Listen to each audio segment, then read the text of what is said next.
At sa sandaling ito, nais kong minsan pa magpaalala sa atin patungkol sa communion. Maikling sandali lang ito. Basahin natin ang Lucas chapter 22 verse number 20 mula sa Tagalog, sa Mabuting Balita. Ang sabi dito, gayon din naman, dinampot niya ang kopa pagkatapos maghapunan at sinabi, ang kopang ito, ang bagong tipan ng Diyos na pinagtibay ng aking dugo. O sabihin nga po natin, bagong tipan ng Diyos na pinagtibay ng dugo ni Jesus. So nais kong ipaalala sa bawat isa sa atin sa umagang ito na ang communion ay pakikipag-isa natin sa tipan ng Diyos sa pamamagitan ng dugo ni Kristo Jesus. Now, nais kong unawain natin itong mga katagang ito na hindi lang siya naririnig natin, kundi ito ay sa puso natin.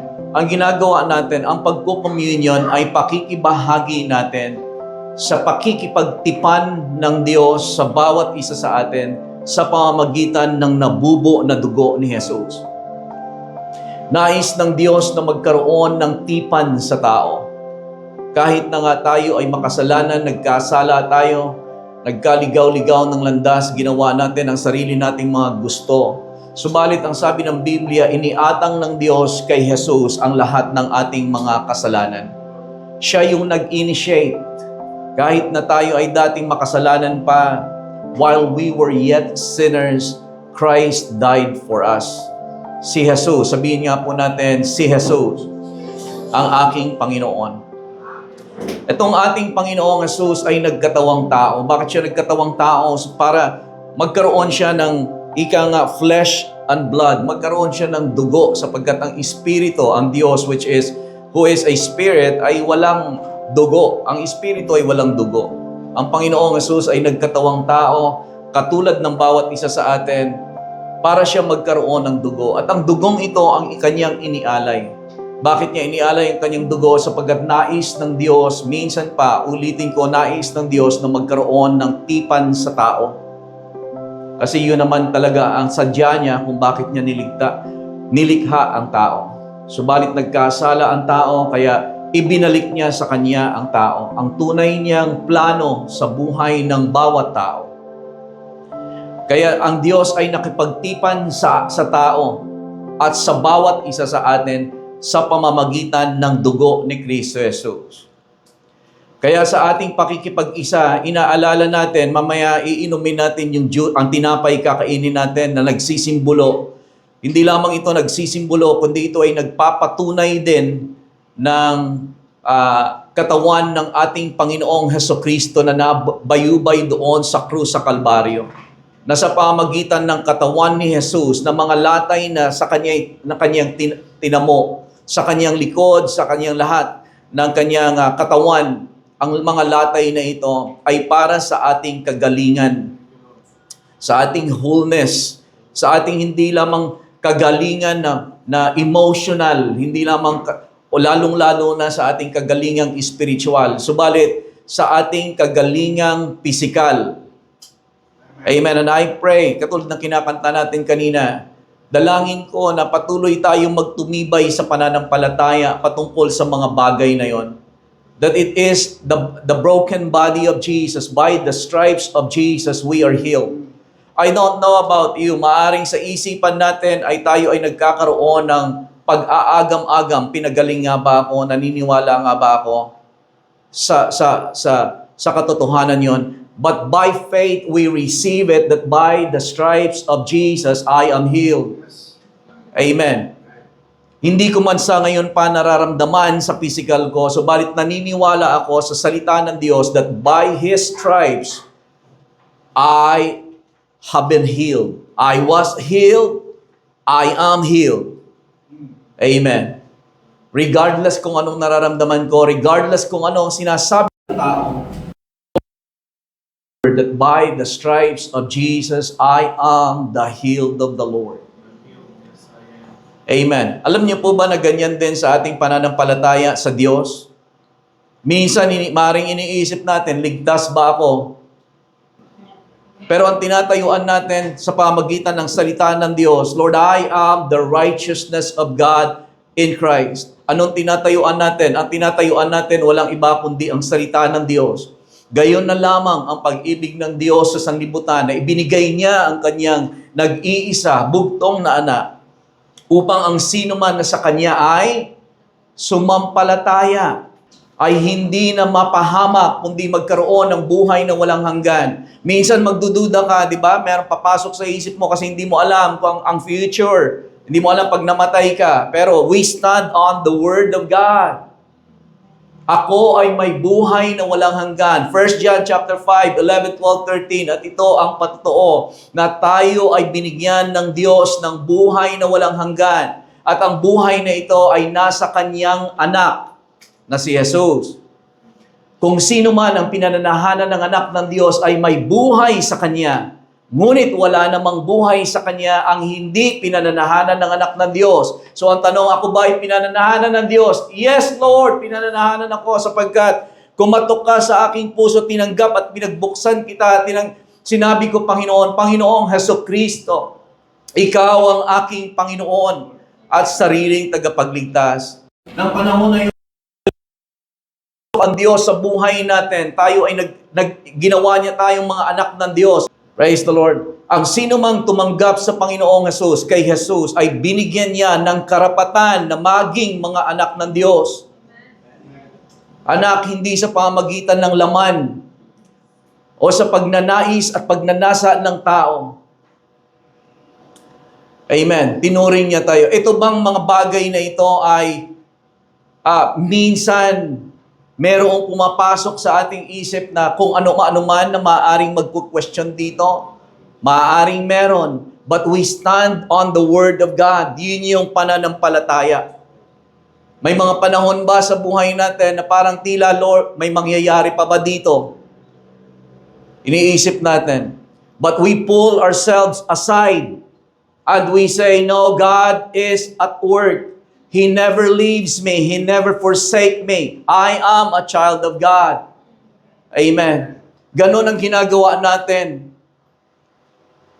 Amen po ba? At sa umagang ito, sa ating pagkukommunion, nire-remind natin ang ating sarili that communion is our covenant participation. Pakikipag-isa natin sa tipan ng Diyos sa atin sa pamagitan ng dugo ni Kristo.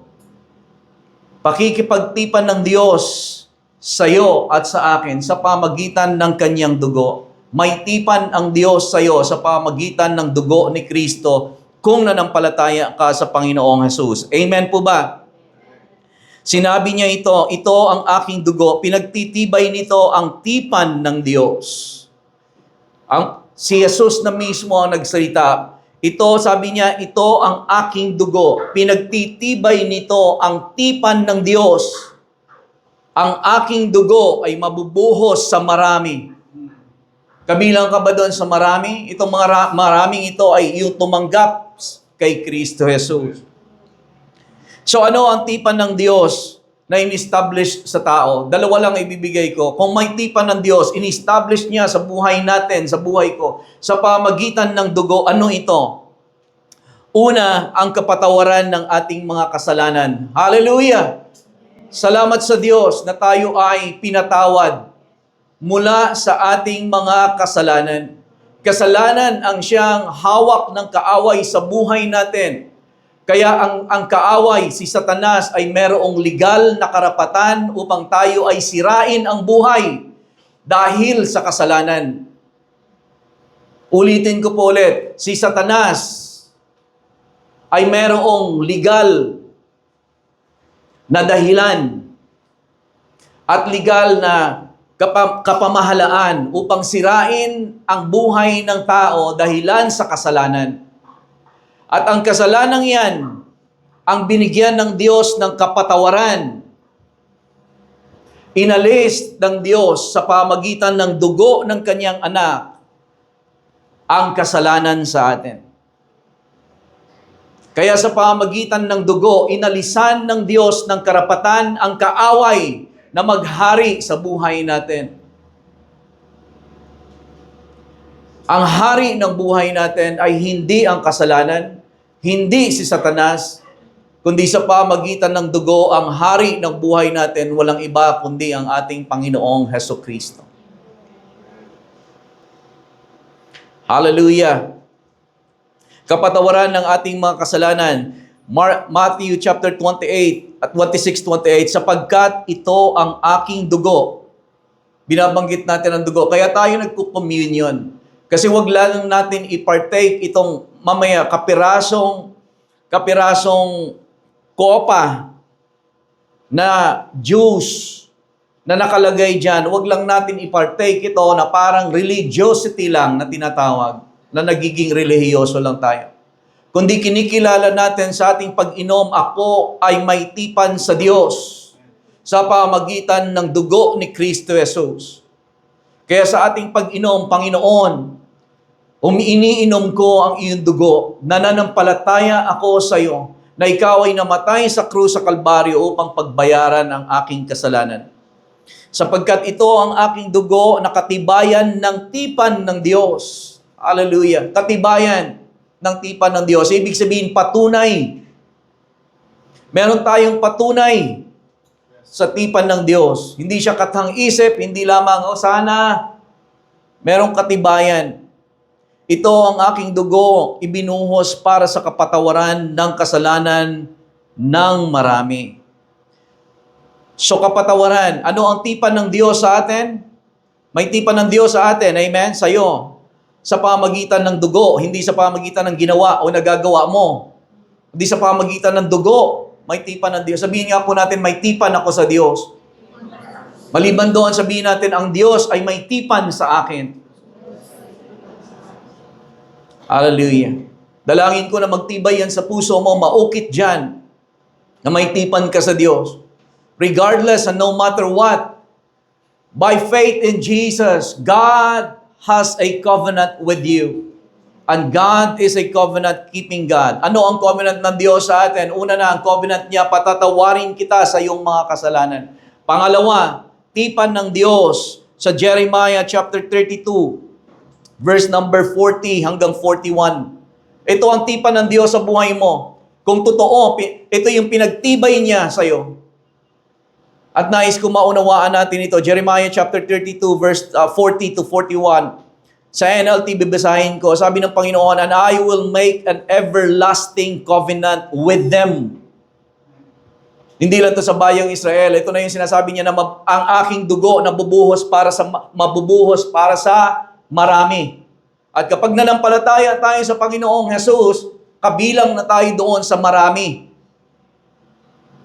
At ito yung tipan na ibinigay ng Diyos sa atin. And I will make an everlasting covenant with them. Anong klase ng covenant ng Diyos sa buhay natin? Everlasting covenant. God is a covenant-keeping God. Ewan ko sa inyo kung pinananatili natin o pinagtitibay o pinapatuloy natin ang ating covenant. Pero ang Diyos ay hindi katulad ng tao. Pananatilihin niya ang kanyang covenant. My covenant I will not break, nor alter the words that have gone out of my lips. Yan yung Diyos na ating pinaglilingkuran. Kaya dapat siyang sambahin, purihin, luwalhatiin sapagkat siya ang Diyos na mabuti magpakailanman sa buhay natin. Hindi kanya iiwan ni pababayaan man. Kahit sa kapalpakan mo, hindi na lang kayo. Kahit sa kapalpakan ko, hindi ako iiwan ng Diyos dahil sa covenant ng Panginoon, sa dugo ng aking Panginoong Jesus. Amen. Ang atin pong confidence ay hindi sa magagawa natin o hindi natin nagagawa. My confidence is in the blood of Jesus. I have faith in the blood. Huwag niyo sasabihin mga kapatid na ako ay gumagawa ng kasalanan. Hindi ako gumagawa ng kasalanan. Pero ang covenant ng Diyos sa akin ay hindi nakabase sa aking hindi paggawa ng kasalanan. Ang covenant ng Diyos sa akin, mga kapatid, ay nakabase hindi sa ginagawa ko, kundi ginawa ng Diyos sa buhay ko. Hallelujah. Dadayain ka ng kaaway kung maaari. Mangungusap siya sa isipan mo at sasabihin, wala kang halaga, wala kang kwenta, hindi ka karapat-dapat. Totoo naman, hindi karapat-dapat. Subalit sa pamagitan ng dugo ni Jesus, ginawa niya tayong karapat-dapat. Hallelujah. Jeremiah 32, verse 40-41, and I will make an everlasting covenant with them. Ito yung covenant ng Diyos sa buhay natin. And I pray na makuha natin ito. I will never stop doing good for them. As far as God is concerned, ito yung covenant niya sa'yo. I will never stop doing God good for you. Hindi ako titigil sa paggawa ng mabuti sa'yo. Yan ang Diyos na pinaglilingkuran ko. Yan yung Diyos na pinaglilingkuran natin. Kaya lang minsan nahuhubog natin kung sino ang Diyos. Hindi po ba ayon sa ating mga naririnig na ituro sa atin nung nakaraan? O base din sa ating pananaw na minsan sinasabi ng kaaway sa atin, hindi ako karapat-dapat. Now, kalimutan mo na yung sarili mo. Dugo ni Jesus. At ito din ang dugo ng ito ang mag-i-empower sa iyo na mamuhay ng karapat-dapat sa Diyos. Tutulungan ka niya. Amen. Basta kinilala mo sa buhay mo ang dugong ito, hindi ang sarili mong gawa ang basihan ng iyong kaligtasan, kundi ang dugo. At kapag itong dugo ay na-apply sa buhay mo, alam mo mangyayari? The Holy Spirit will empower you. Because where the blood flows, the Holy Spirit goes. Kung nasaan ipinapahid ang dugo, nandoon ang Espiritu ng Diyos. So kapag binayaran ng Diyos, nilinis ka ng dugo, alam niyo ang gagawin ng Diyos? Pananahanan ka ng Espiritu ng Diyos. Kasi nilinis ka ng dugo ng Diyos. I will never stop doing good for them. And I will put a desire in their hearts to worship me, and they will never leave me. I will find joy doing good for them, and will faithfully and wholeheartedly replant them in this land. Sabi ng Panginoon. Jeremiah 32 verse 40-41 dito sa mabuting balita. Sabi ng Diyos, makikipagtipan ako sa kanila ng isang walang hanggang tipan. Pagpapalain ko sila habang panahon at tuturo ang sumunod sa akin ng buong puso upang hindi na sila tumalikod pa sa akin. Sabi ng Panginoon, ikagagalak ko na gawan sila ng kabutihan.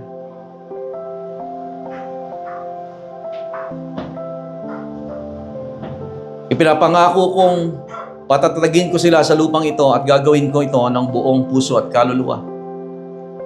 Sabi ng Tagalog yun, parang poor translation, puso't kaluluwa, na parang tao. Pero ang Panginoon na may kaluluwa, ibig sabihin, He feels.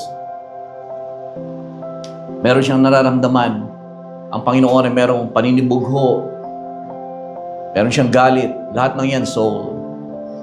Pero nais kong pansinin natin, sabi ng Panginoon, dahil sa tipan na yan, ng Panginoon, sabi ng Panginoon, ikagagalak ko na gawan sila ng kabutihan. Hallelujah. Ang Diyos ay mabuti. Ang Diyos ay mapagmahal.